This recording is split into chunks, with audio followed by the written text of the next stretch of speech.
and welcome back to the Brumels book Babble. Today we're here with Anaya Cook, Jenna Garakina's birthday girl, Oh my God. Lauren Martin, and Ashton Marks.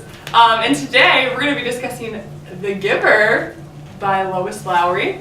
It was written in 1993 and published, and then it was turned into a movie that we got to watch in class, and the movie was made in 2014. It's got Meryl Streep in it, and T. Swizzle, Taylor Swift, our girl. Jeff Bridges. So yeah.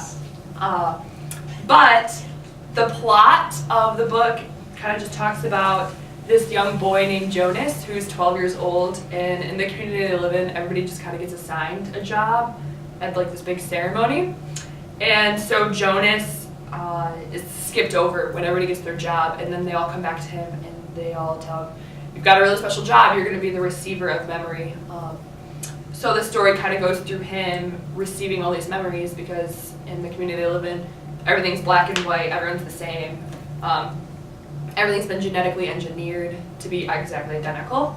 So Jonas is starting to kind of realize that he can see color, and he gets memories of like happiness and pain. So the book kind of follows that whole plot of just Jonas's discovery of him becoming the receiver and getting memories from the giver. So let's just jump right into it. Anaya, you want to tell us about some of the themes of the book?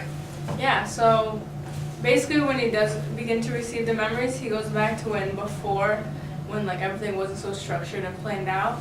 So then he just realized that like just because everybody follows a certain path doesn't mean you have to, and he realized that like everybody being the same and them taking out the creativeness or like the uniqueness of people isn't very good. So then I guess the theme is just you don't have to follow everybody else's path. You can do what you want if you feel like that's okay. So I guess it's just be yourself and like don't let other people dog you. Yeah, for sure.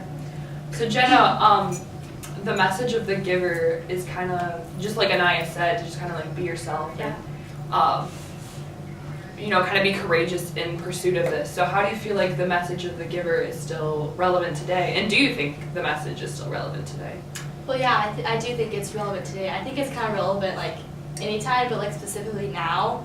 A big thing about like diversity, being yourself, being unique, and those things are like important in society, because that's how we come up with ideas and cure cancer. I don't know, but so yeah, stuff like that. Yeah.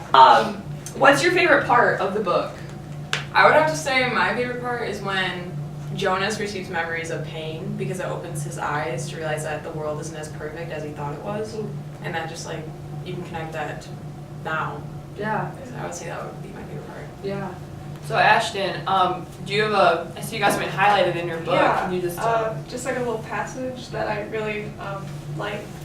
So Jonas frowned. "I wish we had those things still, just now and then." The old man smiled. "So do I," he said. "But that choice is not ours." "But sir," Jonas suggested, "since you have so much power," the man corrected him. "Honor," he said firmly. "I have great honor, so will you, but you will find that it is not the same as power." Wow, that was powerful. And honorable, I guess. I guess it's just... yeah. Yep. Good job. So, Ashton, how do you feel like the giver has changed how you kind of view life and your perspective on life? It kind of has changed my perspective in the sense that it puts you in a society where everything is forced to be the same. There's no freedom of expression, there's no freedom of choice, there's no freedom at all. And it's like, as perfect as it may seem, there's still a lot of things that are wrong, and it's not a utopia. And I guess it really opens your eyes to like, what is the human experience? Can you consider yourself to be alive if you are lacking everything that makes you like a human being? Mm-hmm. For sure.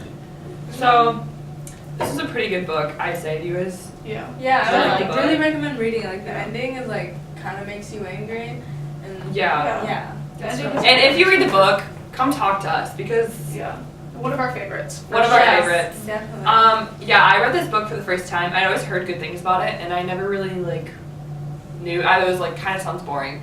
And then I read it, and I was actually really impressed. It became one of my favorite books. So But the movie's trash. Don't watch the The movie. Yeah. movie is so It's good. The The movie movie is so no, good. it's not good. I mean, I think it's Yeah. trash too, but it's alright. like it's okay. like It's the book. okay. Yeah. They didn't follow the book. They kind of like looked Yeah, at it. that's Oh, this true. is a great idea. Let's just like Yeah. use it as our own. It's a good standalone movie. Yeah. I suppose.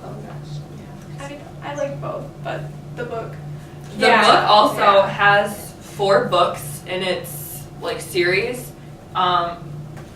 I don't really know. I've heard they're not really related. Yeah, Like they're not. they all follow They different follow- storylines. And then I've heard the last book kind of ties them all together. So I mean, I will have to check them out. We'll do it as a Yeah. Falcon Nation, Falcon community. Yeah.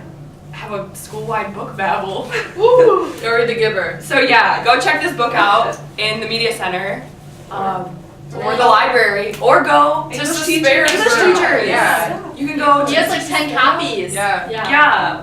So you can go to Mr. Cispera, Mr. Foley, Mrs. Daly. Mrs. Daly, Mrs. Vidro.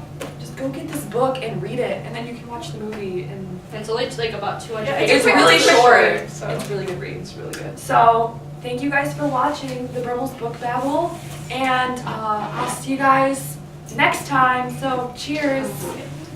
Cheers.